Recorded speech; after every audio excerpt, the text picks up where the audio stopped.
morning, church. This is the day that the Lord has made. Let us rejoice and be glad in it.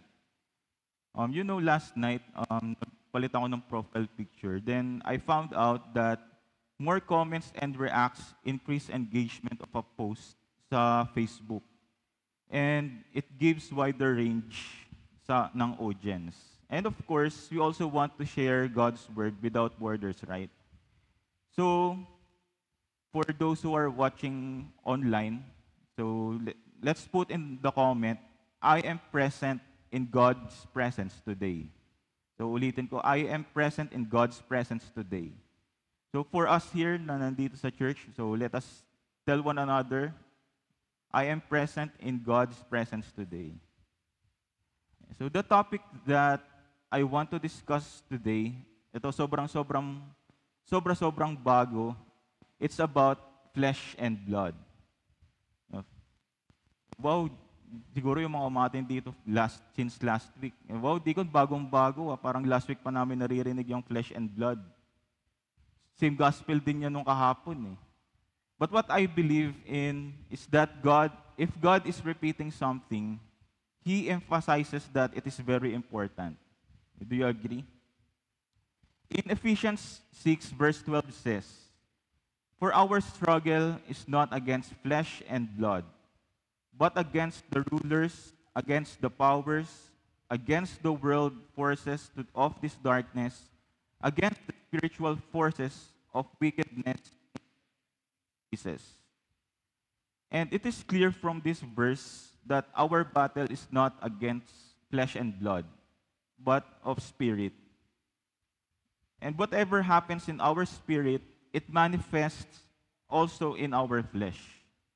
What we see sometimes in the surface, like sickness, anxiety, overthinking, anger, fear, are just symptoms of a troubled spirit.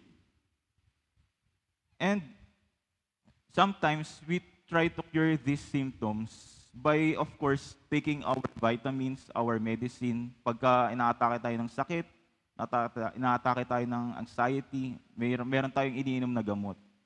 And yung gamot na yun is a good thing, but it just cures the symptoms, not the source. And if we want to be fully healed, we cure the source, not the symptoms. And how do we cure a troubled spirit? Paano ba natin papagalingin yung troubled spirit? Ano ba yung magiging, kasi physical, flesh and blood, we have vitamins. So ano yung magiging gamot natin for a troubled spirit? 2 Corinthians 10 verse 4 says, "For the weapons of our warfare are not of the flesh, but divinely powerful for the destruction of fortresses."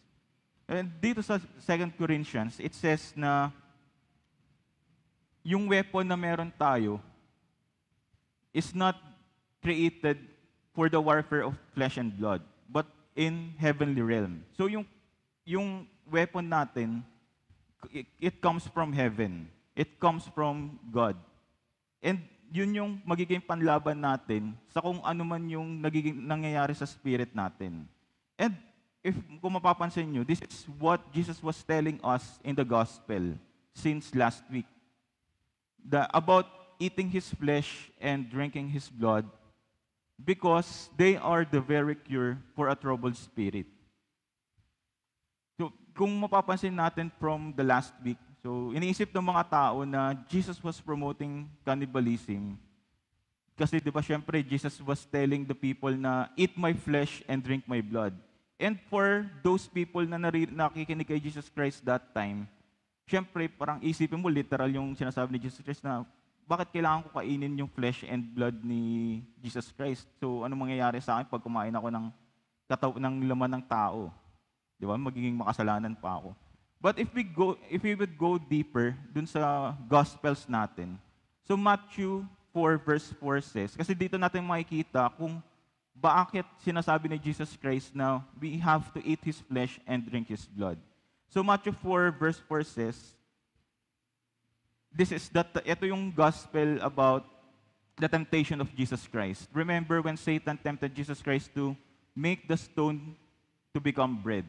And Jesus responded with It is written, man shall not live on bread alone, but on every word that proceeds out of the mouth of God.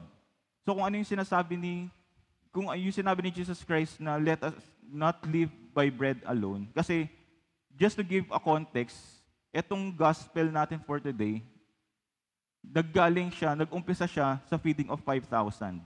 And the people, yung sumusunod kay Jesus Christ, was only after Him because of the bread. Because of the bread na kaya niyang i-multiply. So yun, nabubusog pala ako dito, araw-araw kami makakapag-unli bread. Kasi, kaya niya pala mag-multiply ng 5 loaves and 2 fish, tapos napapakain niya 5,000. So, araw-araw kami magsasamgyup ng tinapay. Diba? And nung those people, syempre yun yung iniisip nila. And kung babalik tayo sa time ni Moses, God provided Israelites manna. So ang problema is, yung similarity ng problema with time of Moses and with time of Jesus Christ is yung bread na gusto nilang matanggap, gusto nilang sobrahan. They want more of this bread. They want more. Gusto nilang, kunyari, and kung mapapansin nyo doon sa prayer natin, sa Lord's Prayer, give us this bread, give us our daily bread, not a weekly bread. Kasi God, Jesus Christ, provides kung ano yung kailangan natin for this day, not for the whole week. And kasi kung bibigay ni Jesus Christ, ni God, yung for the whole week, isang araw pa lang ubos na sa atin. That is why Jesus taught us to pray, to ask God to give us our daily bread. And ito yung problema. So, they are asking for more. So, doon nang galing yung gospel natin for the past weeks. And ito, yun nga, dumating na tayo sa temptation of Jesus Christ na man shall not live on bread alone, but on every word that proceeds out of the mouth of God. And in John chapter 1, verse 14 says, and the Word became flesh and dwelt among us. And we saw His glory as of the only begotten from the Father, full of grace and truth. So nakikita natin yung pattern na Jesus is telling to eat my flesh and drink my blood. And Jesus told us during His temptation na man shall not live on bread alone, but on every word that proceeds of the mouth of God. And that word, yung sinasabi ni Jesus Christ, that we need, became flesh. And that flesh is Jesus Himself. O nakikita na natin yung pattern. So now we see the pattern of why Jesus wants us to eat His flesh and drink His blood. Because He is the bread that came out of heaven. Yung hindi masisira. Kasi di ba nung time ni Moses, when God gave manna, yung mga kumuha ng sobra, nabulok yung tinapay, nabulok yung manna. And yung manna is only good for the day. That's why God is providing the manna every day, because yung manna na pinoprovide is good for the day. But this bread, this type of bread, yung binibigay ni Jesus Christ, is for eternal, for eternity. So when we receive His body and blood, panghabang buhay na yun. Hindi na to masisira, hindi na to mabubulok. And kung babasahin niyo yung second proclamation natin sa Acts, yung first part doon, kasi we only started with 19b. Diba? We started with 19b. Pero kung sasama natin yung first part, it said that when Paul ate, he was strengthened. He was able to do what he was to do because he was strengthened because of what he ate. And yun yung gamot para sa troubled spirit. Yun yung gamot natin kapag yung spirit natin nagiging weak. Is when we receive the body and blood of Jesus Christ during our Eucharist. So, we are able to receive this miracle weekly. Diba? Every day, umattend tayo ng Mass. Every Sunday, nandito tayo. And we are able to witness yung miracle of changing the bread and wine into the flesh and blood of Jesus Christ. But do we believe the power that it brings? So, just yung receiving the communion, it has power. Kasi minsan, ang tendency natin na once we receive the communion, after ng Mass, balik na ulit tayo sa sarili, kung ano tayo bago mag-start yung misa. Kung before mag-start yung misa, nagchichismisan tayo, then once we receive the communion, magbabago tayo saglit, then after ng Mass, chismisan ulit. Di ba? Pero it's just an example. And I'm not sure kung iba dito naaalala, kung alam niyo yung movie na Space Jam kay Michael Jordan. Okay, so I watched it recently, yung Space Jam. Then may part doon kasi yung team ni Michael Jordan and ni Bugs Bunny, matatalo na sila. And yung mga teammates niya, sobrang down na kasi sobrang tambak na sila. Di na nila alam kung mananalo pa ba sila o hindi. Kasi maliliit lang sila, tapos yung kalaban nila malalaki. So, anong nangyari? Ginawa ni Bugs Bunny, kumuha siya ng tumbler, tapos naglagay siya ng tubig doon sa loob. Tapos nilagay niya, Michael's Secret Stuff. Tapos binigay niya kay Michael Jordan, tapos sabi niya, ito yung iniinom ni Michael Jordan na kaya siya naging best player in the world. Ito yung iniinom niya. So, ginawa nung iba, inagaw yung tumbler. Tapos ininom nila, sabi, magiging magaling ako kagaya ni Michael Jordan. Then after that, after they drank yung tubig,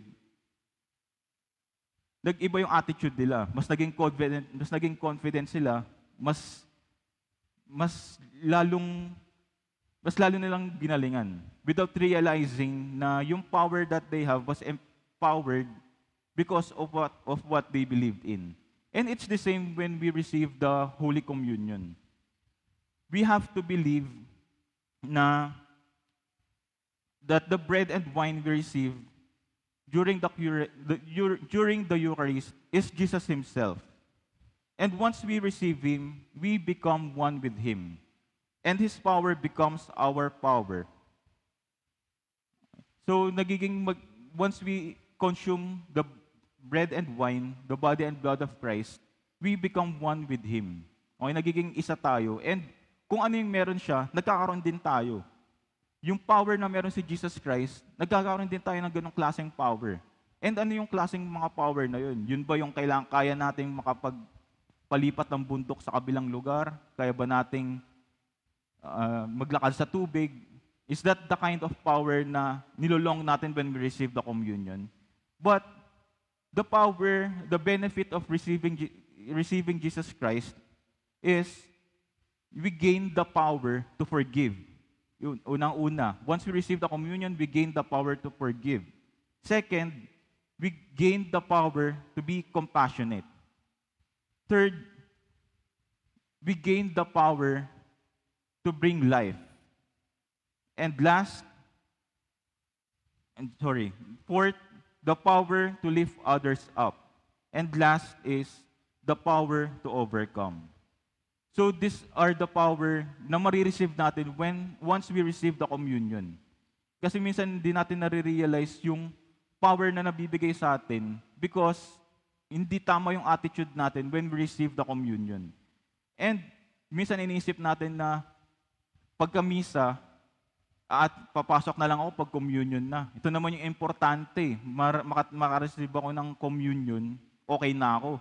Kahit hindi na ako umattend ng simula umpisa hanggang dulo, basta makapag-communion, ayos na ako dun. But in reality, yung liturgy natin is to help us condition ourselves to receive the Holy Communion. Kasi without knowing what we receive, hindi natin marirealize kung ano yung power and benefits na mabibigay sa atin. That is why it is very important na to be here from start to finish ng liturgy. Kasi doon natin marirealize kung ano ba yung binibigay sa atin na power once we receive His body and blood. So, if during the Mass, the presider says, during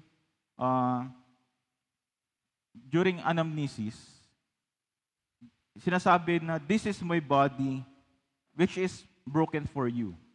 Do this in remembrance of me. So, kung mapapansin natin, di naman natin tinatanggap yung communion, yung bread, or yung bread na isang buo, di ba? So, ang ginagawa ng presider or ng priest, binibreak yung bread, and then binibigay dun sa congregation. And if kung iisipin natin yung analogy, so we receive these broken pieces so that our brokenness will be transformed into something that is life-giving, just like His. Kasi kung paano siya naging broken, yun yung brokenness na nangyari kay Jesus Christ during His crucifixion has now become our redemption. Yung pagiging brokenness ng spirit natin because of sin has now become fully healed because of His brokenness. So our brokenness, once it is healed, we also become broken para yung ibang tao na nakakasalamuha natin maging fully healed din. So, from Jesus Christ to us and to others.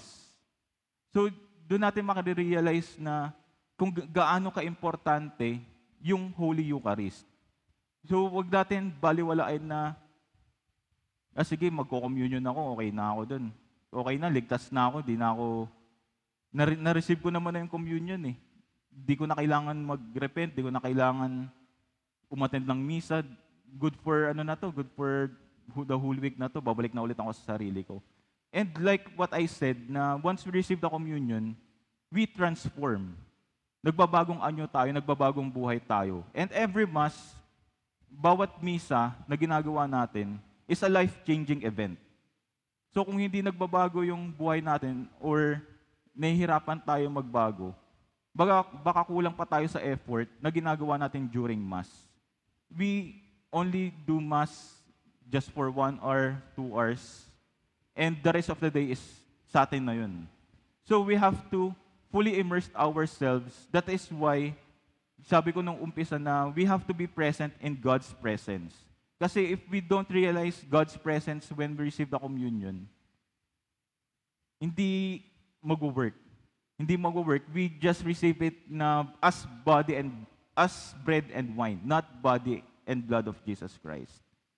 So, to end this, receiving communion is also a reminder that Jesus is already victorious. So are we. That is why when we receive the communion, kung ano man yung struggles natin for today, struggles na inisip natin, kung may sakit man tayo, meron man tayong anxiety, or meron tayong problema financially, meron tayong problema sa work, once we receive the communion, hindi yun agad-agad mangyayari na, nag-receive ako ng communion, bakit may problema pa rin ako? Nag-receive ako ng communion, bakit may sakit pa rin ako? But, once we receive the communion, it is to remind us that Jesus won the battle.